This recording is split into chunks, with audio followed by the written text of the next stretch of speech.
Hi guys, I'm Christopher and this is basically everything. Today I'm going to teach you how to fillet a full salmon from home. Have you ever been out in the grocery store and you see these beautiful cuts of salmon? You're like, oh, not too bad, 26 bucks for a fillet. It's beautiful. And then you're like, wait a second, there's a whole fish. That's 2 whole fillets for the same price. What gives? Why is this so much cheaper? Because I have to do it myself? I can do that. Then I remember, no, I don't know how to do things yet. Don't worry, I'll teach you what to do. Let's start with what you'll need, tools and ingredients. You'll need a large cutting board and a towel. The towel should probably be one you don't mind messing up a bit because we're going to make a mess. Okay, you will also need some food safe gloves. Now let's talk about the knife. You can use your basic home chef's knife if you want, but if you're going to be doing this a lot, it's probably a good idea to get your hands on a good quality knife, like a long chef's knife or an actual fish filleting knife. But for the purpose of this tutorial, I'll use a basic chef's knife. You're also going to need some fish tweezers if you can get your hands on some. You can usually find them at any kitchen store. If not, some pliers will do, but they're really kind of a pain in the butt. And if you're really in a pinch, tweezers will work. See what I did there? Pinch.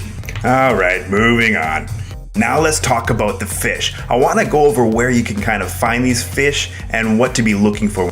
Okay, first things first, wild or farmed? Well, the farmed fish actually hold more fatty acids, omegas. That's really good for you. But on the flip side, it can actually hold a lot more toxins. The same stuff found in asbestos, so not so good for you. You can actually pretty easily determine which one's which. They're labeled pretty clearly.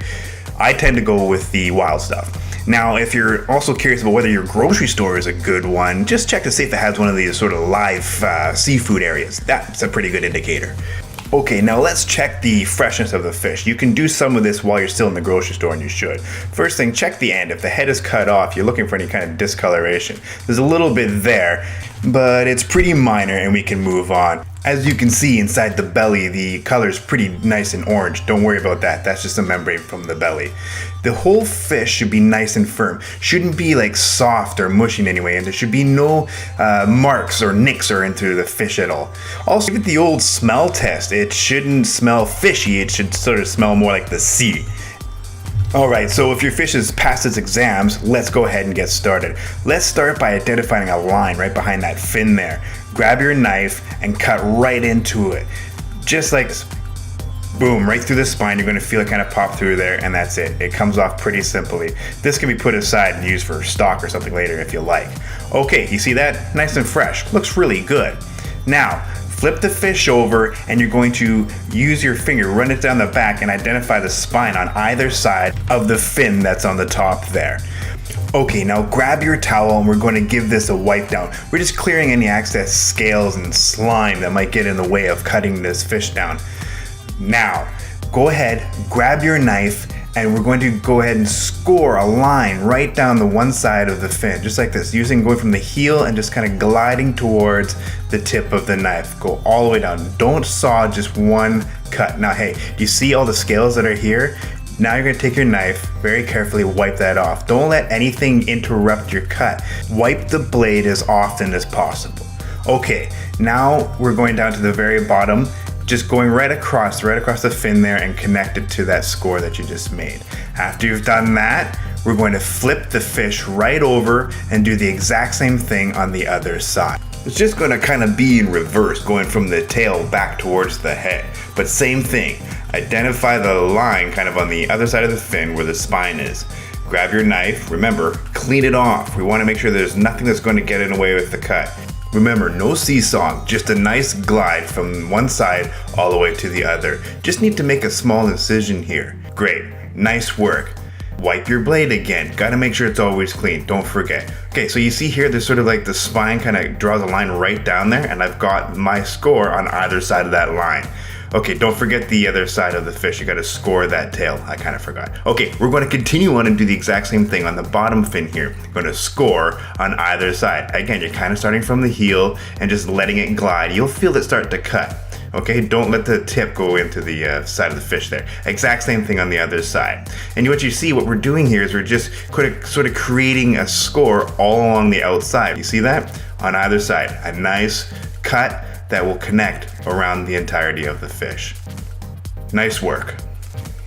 Okay, so first thing we're going to do is, you see the line there where we scored? You're going to take your knife and you're going to kind of right above there. You see that? That's where we're going to start. Got to be careful moving the fish around the way. I'm kind of doing it for the benefit of the camera, but it's going to actually damage the flesh. Okay, so you can feel it. Make sure the blade is pointed down towards the spine, not up towards the flesh.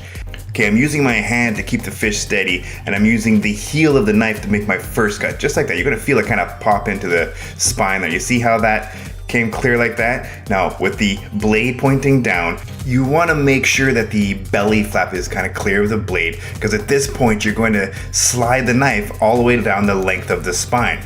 Now, when you get better at this, you're going to be able to do this in one shot, and maybe it'll be better if you have a nicer knife. But you might need to reposition the knife a couple times before you get to the point where you can feel it slide nicely along the length of the spine. But once you get all the way through there, you're going to be able to pull off a nice piece of fillet just like this. Nice work.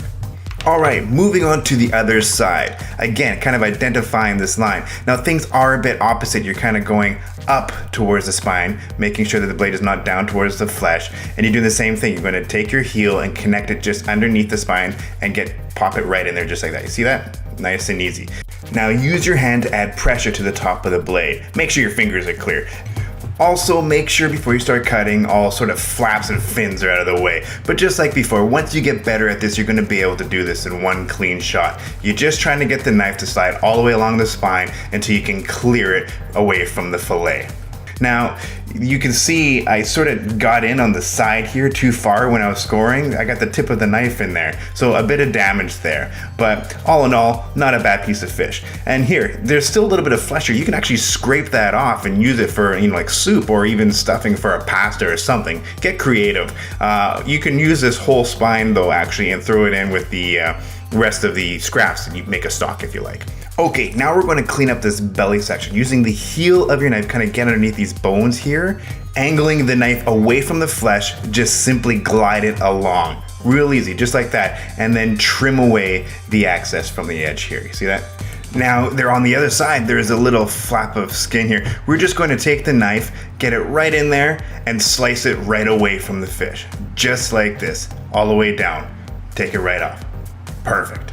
All right, let's go ahead and start removing the bones. There's lots of little pin bones throughout the fish, and that kind of makes it unpleasant to eat, so I like to remove them. Now, if you have pliers, you can use those, but fish tweezers are better. I actually have some, so I'm just gonna go ahead and use those. Okay, identify where all the bones are. You can actually expose them by running your fingers all along the side of the fish. You can feel them kind of prickling along, just like this. Now, I will put my fingers on kind of either side of the bone to hold the flesh from coming up while I'm pulling them out. But once you grab them, just give them a little tug and they should come out pretty easily all along the way. See how I'm kind of exposing the bones with my finger, my pinky finger, my ring finger there as I go along. And if they're hard to find, just kind of root around a little bit and they should expose pretty easily. All right, let's move on. We're going to go ahead and remove the skin from the fillet now. You don't have to do this, but it's nice to know how. Okay, starting at the tail, going to do a little score. Now the idea is we're going to make it so that we can get the knife in there. We're just trying to scoring it so we can manipulate the knife in there. Now you're angled slightly away from the flesh and towards the skin, but not too much of an angle. You want to keep it pretty flat, and you're using the tail to do more work than the actual knife. You're moving the tail. So at first I'm just going to slide it in there so that I got big hands here, so I need to get a good grip. Now, keeping the knife as kind of flush as possible to the skin, but away from the flesh, I'm going to now sort of slide it back and forth. I'm going to be pulling the skin more than I'm going to be moving the knife, but I will snag up every now and again, so I'm going to just sort of glide the knife back and forth, but really the pulling of the skin is doing the majority of the work. And if everything went the way it was supposed to, it should look pretty much just like this. Not too bad, actually. No skin on the flesh and no flesh on the skin. That's pretty much all you're looking for. And now at this point, you can go ahead and portion it any way you like. It's up to you, and if you're not going to use the whole thing, go ahead and freeze them. Just get some good freezer bags. Okay guys, well that's basically everything. If you found this useful, please hit the like button or share it with a friend. And don't forget to subscribe to see what videos are coming up. Thanks again for joining me. Visit me at basicallyeverything.ca. And remember, you only regret the things in life you don't do, so have fun and try new things. Ciao.